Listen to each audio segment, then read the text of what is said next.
Beradaptasilah. Hidup ini keras, buktikan dirimu kuat. Yang membedakan pemenang dengan pecundang hanya satu. Pemenang tahu cara berdiri saat jatuh, pecundang lebih nyaman tetap ada di posisi jatuh.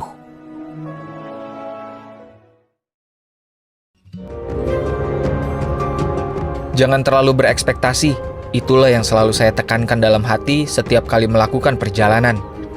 Fokus saja berjalan, tidak perlu berharap tentang apapun. Dengan begitu, ketika destinasi yang kita tuju tidak sesuai impian, kita tidak akan begitu kecewa. Karena kita sudah terbiasa, hal-hal yang kita lihat cenderung jadi kayak, wah itu lagi gitu. Makanya seringkali mungkin yang perlu kita sadari adalah ketika kita sudah jenuh terhadap sesuatu, mungkin memang saatnya istirahat dulu ya. Dan yang harus diubah mungkin saja bukan destinasi wisatanya, tapi pola pikir kita. Makanya atas pemikiran seperti itu saya jadi kepikiran, kayaknya kalau, dan ini kan bukan terjadi hanya pada tempat Pak Arsal, tapi juga pada orang. Kalau kita tiap bosan sama orang yang lama, kita nyari yang baru, nggak akan berhasil sebuah hubungan.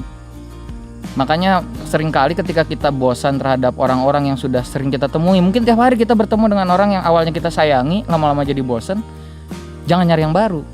Tapi ubah pola pikir kita, bagaimana caranya membuat hal-hal yang tadinya usang menjadi baru lagi seperti sedia kala. Karena cinta itu bisa ditumbuhkan setiap hari, dan kita bisa jatuh cinta setiap hari pada satu orang yang sama. Jangan lupakan dong, ingat, masa lalu bukan untuk dilupakan, tapi untuk diingat dengan persepsi yang tidak menyakitkan. Ke gunung adalah salah satu cara untuk membuat persepsi itu tidak lagi menyakitkan. Bukan untuk melupakan masalah. Karena kalau kita ke gunung cuma untuk melupakan masalah, kembali ke kota ada lagi masalahnya. Kita cuma melarikan diri sejenak. Kalau kata orang nggak boleh lari dari masalah, sebenarnya boleh kan? Yang penting tahu jalan pulang. Saya rasa setiap orang, terlepas apapun profesinya, berhak untuk bersedih. Karena perasaan sedih adalah bagian dari diri manusia. Entah Anda publik figur, menteri, presiden sekalipun, kita semua berhak bersedih, kita semua berhak menangis, kita semua berhak untuk dirangkul ketika sedang tidak baik-baik saja. Jangan sampai ketika ada orang yang sedang merasa terluka, terus malah dibilang, ya elah, harusnya kamu tuh bersyukur, banyak orang yang lebih susah dari kamu tapi bisa senyum. Dulu saya merasa pemikiran seperti itu benar, tapi makin lama enggak deh, kayaknya itu seperti toxic positivity, nyuruh orang lain bersyukur padahal nggak tahu akar masalahnya apa, menekan orang lain untuk nggak boleh sedih cuma karena profesinya.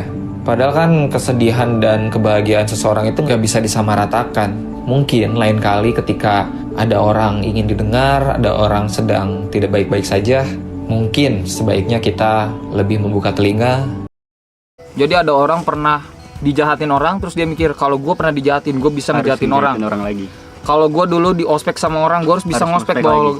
Karena itulah mata rantai kejahatan sulit untuk diputuskan, wo. Kata siapa memutuskan kekasih sulit? Yang lebih sulit memutuskan mata rantai kejahatan. Makanya wo, ketika sesudah ini, ketika wo berpikir, wah gue pernah dijahatin, gue harus ngejahatin orang. Jangan sampai wo. Dijahatin orang bukan alasan untuk kita berhenti berbuat baik. Ketika lu cuma sendiri di dunia ini, ya lu harus jadi satu-satunya yang berbuat baik. Tapi kan lu sendiri bingung berbuat baik kan masih apa? Masih ada tumbuhan? Oh, ada tumbuhan. Ngajak ngobrol tiap hari, Pak? Iya, ada ngobrol. Iya. Udah mulai. Iya. Udah mulai tadi.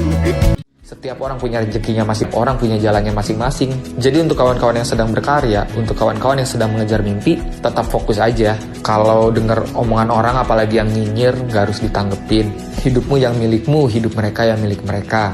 Gak apa-apa dinasihati. Nasihat itu baik kok, tapi gak harus semuanya ditelan mentah-mentah. Kunyah dulu, kalau emang gak cocok, muntahkan aja lagi. Kita baru saling mengenal aja ya. Kalau belum saling mengenal, belum saling sayang. Betul. Tapi banyak juga yang udah terlalu mengenal, ujungnya nggak sayang tapi cuma nyaman.